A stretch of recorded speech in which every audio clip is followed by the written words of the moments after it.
ওকে ওকে ওকে ভাই, এইখানে দেখেন আমি সেলারের সাথে দুইটা ট্রেড প্লেস করলাম, আর এইখানে আমি বায়ারের সাথে না গিয়ে সেলারের সাথে কেন গেলাম দেখেন। তার আগে দেখাই ফুল মার্কেটটা আমার এটা আপ ট্রেন্ডি মার্কেট ছিল, এবং আপ ট্রেন্ডি মার্কেটে এইখানে বায়ার স্ট্রং থাকার পরে আমি সেলারের সাথে কেন গেলাম তার আগে আমি এটা দেখাই। দেখেন এটা আমার দুইটা ট্রেড প্লেস ছিল $25 করে, আমার এটা লাইভ ব্যালেন্সে।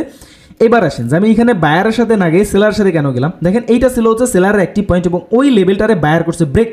দেখেন ব্রেক করছে, তার মানে রিটেস্ট আসবে, এবং দেখেন এই যে পয়েন্টটা দেখেন সেলার কত বেশি এখানে রিজেকশন দিয়েছে বায়ারে, বা বায়ারে দুর্বল করে ফেলছে, এবং এরপরে বায়ার হঠাৎ করে স্ট্রং হয়ে গেছে, যার জন্য এইখানে একটা কিন্তু থেকে যায়, যার জন্য আমি এখানে সেলারের সাথে ট্রেড প্লেস করছি, কারণ এখানে সেলার একটা ক্যান্ডেল আসবে রিটেস্ট করার জন্য, যার জন্য আমি সেলারের সাথে ট্রেড প্লেস করছি। ওকে, আমরা যদি একটু ওয়েট করি এবং দেখি আসলে রেজাল্টটা কী থাকে।